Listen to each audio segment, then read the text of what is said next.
تو ان محاورات کے ہم آپ کو جواب بتا دیتے ہیں. کام تمام کرنا، کسی کو موت کی نیند سلا دینا جو ہے اس کو کہتے ہیں کام تمام کرنا. یہ کام ظاہر ہے کام ختم ہو گیا اس کا. یہ کسی کو اگر موت کی نیند سلا دیا، کسی کو قتل کر دیا تو وہ اس کا کام تمام ہو جاتا ہے. دن تمام ہونا، دن تمام ہونے کا مطلب ہے سورج غروب ہونا. جب سورج غروب ہوتا ہے تو دن مکمل ہو جاتا ہے. خون دوش پر ہونا، یعنی موت کا ذمہ دار ہونا. یعنی جس کے کندھوں پہ کسی کا خون ہو تو اس کا معنی یہ ہے کہ وہ موت کا ذمہ دار ہے. ہاتھ خون سے آلودہ کرنا، یعنی کسی کا قتل کرنا، اس کو کہتے ہیں ہاتھ خون سے آلودہ کرنا. یعنی ظاہر آپ کسی کا قتل کرتے ہیں تو اس کا خون ہوتا ہے تو وہ قتل ہوتا ہے. تو اس طرح وہ کہتے ہیں کہ ہاتھ خون سے آلودہ کرنے کا مطلب یہ ہے کہ کسی کو قتل کرنا. موت سے کھیلنا، موت سے کھیلنے کا مطلب ہے ایسا کام کرنا جس میں خود اس کی جان کو بھی خطرہ ہو، اسے کہتے ہیں موت سے کھیلنا. بت بنا کھڑا ہونا، یعنی خاموش کھڑا رہنا، کوئی جواب نہیں دینا. یعنی جیسے بت کھڑا ہوتا ہے کوئی جواب نہیں دے سکتا، تو بت بنا کھڑا ہونے کا مطلب یہی ہے کہ آپ خاموش کھڑا رہنا، کوئی جواب نہ دینا. سناٹا چھا جانا، سناٹا چھا جانا کا مطلب سکوت چھا جانا، کوئی آواز نہ ابھرنا، تو اسے کہتے ہیں سناٹا چھا گیا، تو سکوت چھا جانا. آستین چڑھانا، آستین چڑھانا کہتے ہیں کسی کام کو کرنے کی تیاری کرنا، اسے کہتے ہیں آستین چڑھا کے لوگ لڑتے بھی ہیں، لڑنے کو بھی کہتے ہیں آستین چڑھانا، لیکن صحیح اس کا ہے کسی کام کو کرنے کی تیاری کرنا. سوال نمبر 3، درج ذیل کو اپنے جملے میں استعمال کیجیے. کیا الفاظ ہیں؟ کون سے حروف ہیں؟ ورنہ، چاہے، خواہ، جبکہ، اگر، مگر، کیونکہ، اگرچہ، لیکن، چونکہ، اس لیے کہ. اب ہم نے اس کو جملے استعمال کرنا تاکہ اس کا مطلب بھی واضح ہو جائے. پہلا ہے ورنہ. اس کا جملہ ہے میری کتاب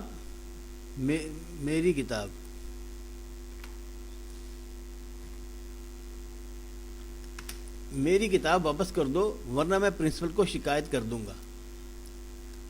دوسرا لفظ ہے چاہے. اب چاہے کا جملہ ہم نے بنایا ہے کہ چاہے کچھ ہو جائے میں اس مقابلے میں ضرور حصہ لوں گا. دوسرا حرف ہے کیا ہے؟ خواہ. تو اس کا جملہ ہے کہ آپ خواہ ناراض ہی ہو جائیں مگر میں تو سچ ہی بولوں گا. اگر جملہ ہے کہ اگر میں مداخلت نہ کرتا جھگڑا اور بھی بڑھ جاتا. مگر کا جملہ ہے کہتے تو آپ ٹھیک ہیں مگر اس طرح تو معاملہ اور بھی بگڑ جائے گا.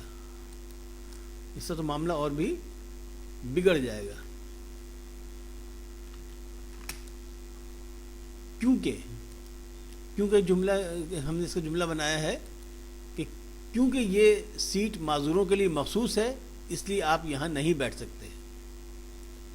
اگلا حرف ہے اگرچہ. تو اس کا جملہ ہے کہ اگرچہ آپ نے تمام شرائط پوری کر لی ہیں لیکن میرٹ میں نام نہ آنے پر آپ کا تقرر نہیں ہو سکتا. لیکن کا جملہ ہے بات تو آپ کی ٹھیک ہے لیکن اس پر عمل کرنے کو کوئی تیار نہیں. اگلا حرف ہے چونکہ. کا جملہ ہے چونکہ آپ پورا 1 گھنٹہ دیر سے آئے ہیں اس لیے آپ اب امتحان گاہ میں داخل نہیں ہو سکتے. اس لیے کہ جملہ ہے اس لیے کہ سردی بہت ہے ہمیں مری نہیں جانا چاہیے. سوال نمبر 4، اس ڈرامے کے سب سے اہم کردار کا تجزیہ کیجیے. تو اس کا ہم تجزیہ کرتے ہیں کہ اس ڈرامے کا سب سے اہم کردار قاضی یحییٰ بن منصور ہے. قاضی چونکہ قانون کا رکھوالا ہوتا ہے اس لیے جب اس کے اپنے بیٹے نے ایک ایسے شخص کو قتل کر دیا جو دراصل قاضی صاحب کا مہمان بھی تھا لیکن اس کو اس لڑکی سے محبت ہو گئی تھی جو قاضی صاحب کے بیٹے زبیر کو پسند تھی، لہذا زبیر نے اس رنجش کی وجہ سے اس شخص کو قتل کر دیا. قاضی نے اس بات کی پرواہ نہ کی کہ مجرم اس کا اپنا بیٹا ہے اور اسے موت کی سزا سنا دی. زبیر چونکہ شہر بھر میں بہت مقبول تھا اس لیے کوئی اس کو سولی پر چڑھانے پر تیار نہ تھا اور نہ ہی کسی اور کو شہر کے لوگ ایسا کرنے کی اجازت دینے پر تیار تھے. بالآخر قاضی صاحب خود آگے آئے اور قانون کی سربلندی کے لیے اپنے بیٹے کو سولی پر چڑھا دیا. قاضی یحییٰ بن منصور کا یہ فعل اگرچہ کسی کو پسند نہیں تھا لیکن قاضی نے قانون کو ذاتی جذبات پر مقدم رکھا اور قانون کی بالادستی کی ایک تابناک مثال قائم کر دی۔ تو اب یہ ہے کہ جو اہم کردار تھا قاضی یحییٰ، اس کے بارے میں آپ کو ہم نے تفصیل یہاں بتا دی۔ سوال نمبر 5، سبق کے متن کو پیش نظر رکھ کر خالی جگہوں کو پر کیجیے۔ اب اس میں چوائسز دی ہوئی، آگے تین چوائسز ہیں۔ الف اس کا جز ہے کہ سارے ڈیش میں ایک شخص نہیں جو کسی کے حکم سے بھی اسے سولی چڑھائے، جو کسی کے حکم سے بھی اسے سولی چڑھائے۔ تو اس میں لفظ جو چوائسز ہیں وہ ہیں ملک، شہر یا قرطبہ۔ سارے ملک، شہر یا قرطبہ تو اصل لفظ صحیح لفظ ہے قرطبہ۔ سارے قرطبہ میں ایک شخص نہیں جو کسی کے حکم سے بھی اسے سولی چڑھائے۔ جز بے ہے انہیں ڈیش جو کہے گا وہ کر ڈالیں گے۔ کون؟ انہیں چوائسز کیا ہے؟ حاکم، قاضی یا قانون۔ تو صحیح لفظ ہے قانون۔ انہیں قانون جو کہے گا وہ کر ڈالیں گے۔ جیم، آج کے دن اس کے ڈیش کی تعمیل نہ ہونے پائے گی۔ کس کی؟ فرمان، فتوے یا کہے۔ تو صحیح لفظ ہے فتوے۔ آج کے دن اس کے فتوے کی تعمیل نہ ہونے پائے گی۔ جز واو ہے ہجوم میں سے ڈیش کا ایک دلدوز شور اٹھتا ہے۔ کس کا؟ ڈیش میں کیا آئے گا؟ دیوانہ وار ہنسی، گریہ و بکا یا چیخوں۔ تو صحیح لفظ ہے گریہ و بکا، کہ ہجوم میں سے گریہ و بکا کے ایک دلدوز شور اٹھتا ہے۔ جز ہے الہی آج کا ڈیش یہ کیا دیکھ رہا ہے۔ تو چوائسز کیا ہیں؟ آفتاب، آسمان یا زمانہ۔ تو صحیح لفظ ہے آفتاب۔ الہی آج کا آفتاب یہ کیا دیکھ رہا ہے۔ سوال نمبر 6 ہے اس ڈرامے کا خلاصہ اپنے الفاظ میں بیان کیجیے۔ تو یہ ہم نے ڈرامہ اس کا جو وہ ہے خلاصہ وہ لکھ دیا ہے کہ یہ ڈرامہ قانون کی بالادستی کی ایک روشن مثال ہے۔ قرطبہ کے قاضی یحییٰ بن منصور کے پاس ایک مہمان آ کر ٹھہرا جس نے ایک لڑکی کو پسند کر لیا، لڑکی کو بھی وہ پسند آ گیا۔ وہ لڑکی دراصل قاضی صاحب کے بیٹے کو بھی پسند تھی، لیکن اس نے اس کا کبھی اظہار نہ کیا تھا۔ جب زبیر کو اس بات کا پتہ چلا تو بہت رنجیدہ ہوا اور جوش رقابت میں اس شخص کو قتل کر دیا۔ قاضی منصور نے قانون کے مطابق اپنے بیٹے کو موت کی سزا سنا دی۔ چونکہ حلاوہ نے زبیر کی ماں کی موت کے بعد زبیر کو اپنے دودھ پلا کر پالا تھا، اس لیے اسے بہت غم تھا، اور عبداللہ نے جو اس گھر کا پرانا خدمتگار تھا بہت کوشش کی کہ کسی سزا کو ٹالا جا سکے، لیکن قاضی صاحب کا حکم اٹل تھا۔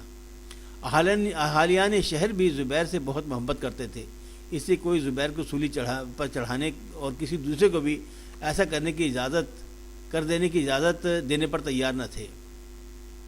جب قاضی صاحب نے دیکھا کہ اس کام کے لیے کوئی دستیاب نہیں تو آخر کار خود اپنے بیٹے کو سولی پر چڑھانے پر مجبور ہو گئے۔ قاضی صاحب نے بیٹے کو تو قانون پر قربان کر دیا، لیکن آخر کو باپ تھے، اس لیے اپنے آپ کو ایک کمرے میں بند کر لیا، کبھی باہر نہ نکلنے کے لیے۔ تو جناب یہ آج کی مشق جو ہے یہاں پر ختم ہوتی ہے۔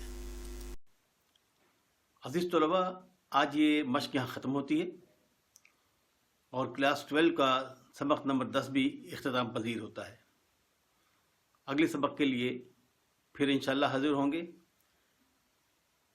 اگر آپ چاہتے ہیں کہ آپ اگلے سبق کی اطلاع آپ کو فوراً ہو جائے تو اس کے لیے ضروری ہے کہ آپ اس چینل کو سبسکرائب کر لیجئے، بیل کے آئیکن کو دبا کر آل کو سلیکٹ کر لیجئے۔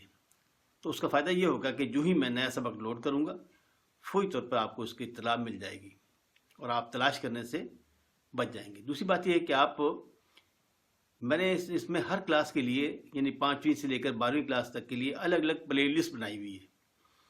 تو آپ اپنی متعلقہ کلاس کی پلے لسٹ میں جا کر وہاں سے تمام اسباق ایک جگہ دیکھ سکتے ہیں اور آسانی سے اس سے فائدہ حاصل کر سکتے ہیں، بجائے سے کہ آپ تمام یعنی جو بے شمار ویڈیوز ہیں تمام کلاسز کی ویڈیوز میں آپ تلاش کر رہے ہیں آپ کی ویڈیو کون سی ہے۔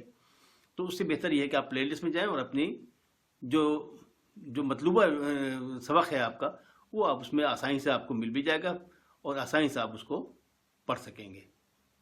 تو آئندہ تک کے لیے اجازت چاہتا ہوں۔ اللہ حافظ ناصر، فی امان اللہ۔